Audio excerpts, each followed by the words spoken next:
Notre sujet consacré à vos finances personnelles, consacré à l'industrie de la gestion d'actifs et du conseil en gestion de patrimoine, c'est un rendez-vous professionnel aussi, c'est la sélection de fonds. Et on en parle avec Ronnie Michali, qui est à mes côtés aussi en plateau, le PDG de la financière Galilée. Bonjour et bienvenue Ronnie. Bonjour Grégoire. Un mot peut-être juste pour présenter rapidement la financière Galilée, qui est une société de gestion, c'est ça Ronnie? Oui, c'est ça. C'est une société de gestion qui possède deux expertises majeures. Donc la sélection de valeurs innovantes et la sélection de fonds, en particulier les fonds thématiques. Ouais. Et vous faites profiter l'industrie de votre savoir-faire en matière de sélection de fonds, puisque vous avez créé un outil donc, qui s'appelle le Galilée Fund Advisors, qui est un outil d'aide à l'allocation d'actifs, à la sélection de fonds, un outil d'aide à la décision, peut-être aussi pour les conseillers en gestion de patrimoine, les banquiers privés, les family office, ce sont les clientèles que vous visez. C'est un outil évidemment très digital, numérique, qui a reçu un prix, il faut quand même le dire. Coupole d'argent de l'innovation, c'est ça, décerné par nos confrères de la GFI dans le segment de la gestion d'actifs, donc ça n'est pas rien. Qu'est-ce qui caractérise cet outil? Qu'est-ce qu'il apporte selon vous au marché qui n'existait pas jusqu'à présent? Et puis, il faudra nous rappeler aussi ce que c'est que les grandes étapes qui permettent de définir une allocation d'actifs pour son client, Ronnie.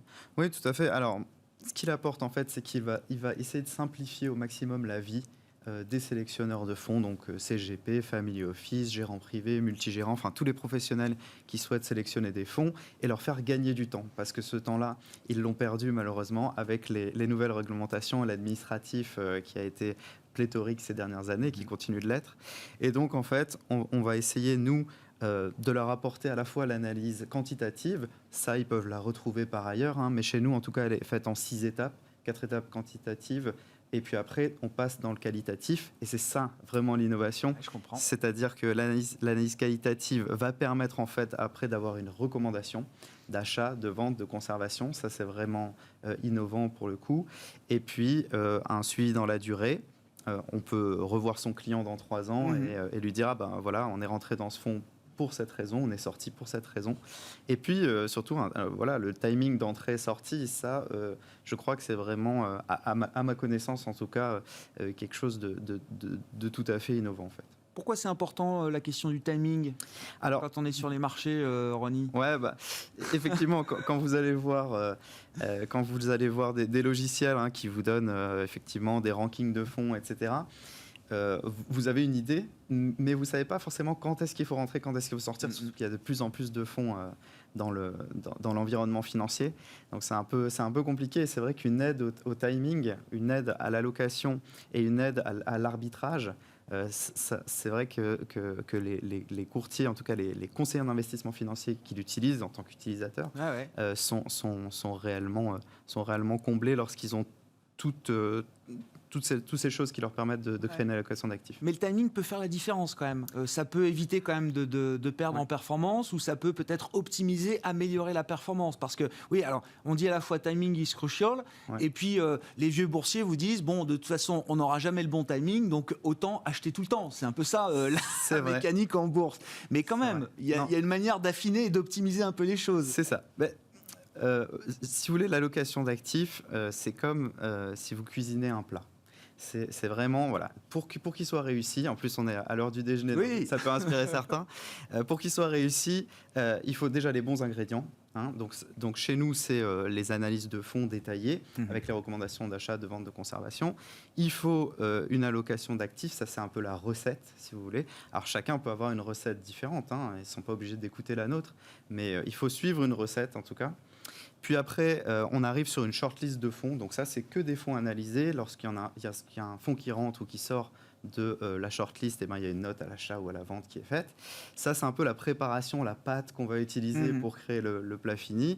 Plat fini qui est l'allocation d'actifs. Et ça, c'est vraiment tout un art. Et donc, au niveau de l'allocation d'actifs, on a des portefeuilles modèles. Desquels les CGP Family Office peuvent s'inspirer ou qui peuvent copier-coller. Et c'est vrai que si on a un client qui vient dans l'après-midi, qu'on ne sait pas trop comment les marchés ont évolué parce qu'on n'a pas eu le temps de regarder quand on est CGP, on a d'autres choses à faire, eh bien, on peut directement aller sur la plateforme, avoir la liberté de sélectionner son fonds, avoir la liberté d'aller voir un portefeuille modèle et de l'utiliser pour les clients. L'idée à travers cet outil, c'est de permettre aux sélectionneurs de fonds, conseillers, CGP ou autres, d'avoir justement accès à la plus grande partie des fonds de la place et du système, ou est-ce que vous appliquez, vous, déjà un filtre pour peut-être présélectionner aussi certains fonds? C'est quoi la stratégie par rapport à ça? Alors effectivement, nous on part de 1630 fonds, et puis après, les 4 étapes quantitatives nous permettent d'effectuer un filtre très important. Et ensuite, les 2 étapes qualitatives, c'est des interviews de gérants et puis, disons, une allocation d'actifs qui est préparée avec une matrice de corrélation. Et là, il reste aux interviews de gérants, il reste à peu près 60-70 fonds par année, des fonds qu'on va vraiment étudier. Alors, ça permet, lorsqu'on a la note qui est créée, ça permet finalement au conseiller en investissement financier de valoriser son expertise auprès de son client. Ça lui permet, par rapport aux autorités de tutelle, de justifier les choix des fonds, parce que vous connaissez les nouvelles réglementations, elles l'imposent. Non. Oui. Heureusement. Et puis, de gagner du temps par rapport à la compliance, ça c'est évident. D'avoir une meilleure connaissance du risque aussi des fonds qui sont dans leur portefeuille, parce qu'il peut y avoir des changements de gérants, il peut y avoir des débauchages d'équipes de gestion, il peut y avoir un changement de philosophie de fonds, par exemple. Et donc, tout cela va permettre finalement de valoriser leur cabinet, tout en conservant leur expertise, en leur laissant une liberté, et pas simplement en leur faisant copier-coller des allocations. Voilà. Une allocation d'actifs, c'est destiné à être le plus stable possible dans le temps, ou est-ce que c'est quelque chose qui doit bouger effectivement, on parlait du timing tout à l'heure, mais qui doit bouger régulièrement en fonction de l'environnement de marché, en fonction des objectifs de vie aussi de son client peut-être, qui sont souvent quand même le premier point à définir pour le conseiller? Oui, c'est évident, ça doit bouger tout au long de la vie. Maintenant, effectivement, la stabilité, la pérennité dans le temps permet de créer la performance, ça c'est sûr. Donc, d'où l'avantage de sélectionner les bons ingrédients à la base. Maintenant, effectivement, en fonction du profil de risque du client, évidemment, on va devoir les changer en fonction des marchés finalement, parce que winner rotates, donc les gagnants ne sont pas toujours les mêmes. Et effectivement, sujet du moment. Voilà, tout à fait.